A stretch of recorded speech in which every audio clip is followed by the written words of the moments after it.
દોસ્તો, તમે બધા ડેડિયાપાડાના ધારાસભ્ય ચૈતર વસાવાને તો ઓળખતા જ હશો.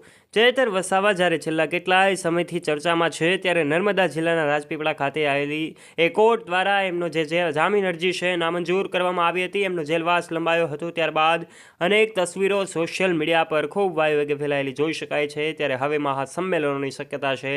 એમના વકીલે કહ્યું કે તેઓ હાઈકોર્ટના દરવાજા ખટખટાવવા જઈ રહ્યા છે અને હાઈકોર્ટમાં જ્યારે સુનાવણી હાથ ધરવામાં આવી શકે છે એવા સમયે તારીખ કઈ છે એ બાબત સૌ જાણવા માટે ઉત્સુક છે. કઈ તારીખે હાઈકોર્ટમાં સુનાવણી થશે?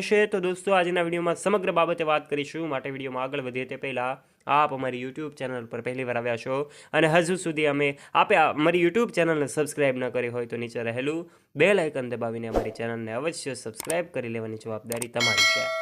સૌથી પહેલાં વાત કરીએ કે આમ આદમી પાર્ટીના ડેડિયાપાડાના ધારાસભ્ય ચૈતર વસાવા છેલ્લા કેટલાય સમયથી ચર્ચામાં છે. 5 જુલાઈના રોજ એમની ધરપકડ બાદ અલગ અલગ અનેક તસવીરો આપણી સામે આવી રહી છે. એમના અનેક વિડીયો સામે આવી રહ્યા છે. ત્યારે મહાસંમેલન આયોજિત થવાની શક્યતા છે. અરવિંદ કેજરીવાલ પણ આ મહાસંમેલનમાં ડેડિયાપાડામાં ઉપસ્થિત થવાની હોય એવી વાતો સોશિયલ મીડિયા પર જે છે ફેલાયેલી જોઈ શકાય છે. અહેવાલ મુજબ અમે તમને જણાવી દઈએ, આખરે 22મી તારીખે, જી હા દોસ્તો, તમે સાચું જ સાંભળ્યું છે, 22મી તારીખે કોર્ટ દ્વારા, હાઈકોર્ટ દ્વારા સુનાવણી હાથ ધરવામાં આવી શકે છે. આ સમાચાર અત્યાર સુધીના સૌથી મહત્વના અને અગત્યના સમાચાર છે. દિગ્ગજ નેતાઓ તારીખ 24મીએ પણ ડેડિયાપાડામાં ઉપસ્થિત થશે. 24મી તારીખ નોટ કરી લેજો દોસ્તો. 24મી તારીખે નવા જૂનીના એંધાણ આવી રહ્યા છે, કારણ કે 24મી તારીખે એક મહાસંમેલન ડેડિયાપાડામાં આયોજિત થઈ શકે છે, જેમાં એકથી એક દિગ્ગજ નેતાઓ આમ આદમી પાર્ટીના ઉપસ્થિત થવાના હોય એવી વાતો સામે આવી રહી છે. એવા સમયે દોસ્તોએ જાણવું રહ્યું કે આખરે શું છે નવા જૂનીના એંધાણ. કેટલાક લોકો એવી પણ અફવાઓ ફેલાવી રહ્યા છે કે આખરે ચૈતર વસાવા જે છે જેલની બહાર છે. તો દોસ્તો, તમને જણાવી દઈએ કે નર્મદા જિલ્લાના રાજપીપળા ખાતે આવેલી જે કોર્ટ છે એમના દ્વારા એમની જામીન અરજી નામંજૂર કરવામાં આવી હતી, જેનો વિડીયો તમે જોયો જ હશે.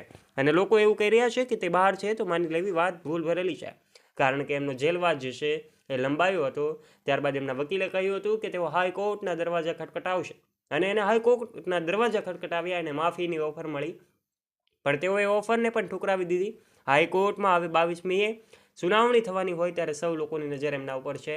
સમગ્ર ગુજરાતવાસીઓ, ડેડિયાપાડાની જનતા, એમના સમર્થક મિત્રો, એમના ચાહક મિત્રો, સૌ લોકોની નજર જ્યારે એમના ઉપર છે, ત્યારે શું લેવાઈ શકે છે નિર્ણય એ તો જાણવો રહ્યો. પરંતુ એક પછી એક આ ઘટનાના નવા નવા વળાંકો આવી રહ્યા છે.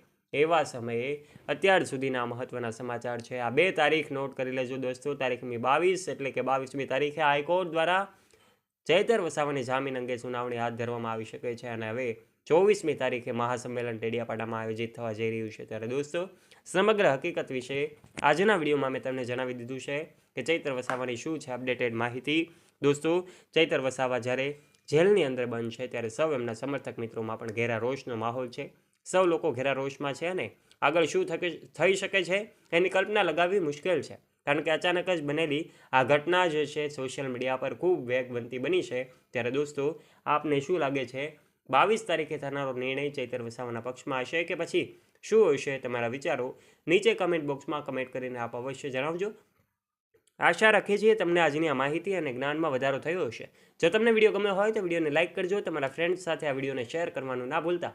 તથા આવા ને આવા રસપ્રદ અને રોચક વિડીયોઝ નિહાળવા માટે આજે જ નીચે રહેલું બેલ આઇકન દબાવીને અમારી યુટ્યુબ ચેનલને અવશ્ય સબસ્ક્રાઇબ કરી લેવાની જવાબદારી તમારી છે, જેનાથી આવા ને આવા વિડીયોઝ તમારા સુધી પહોંચતા રહે સૌથી પહેલાં.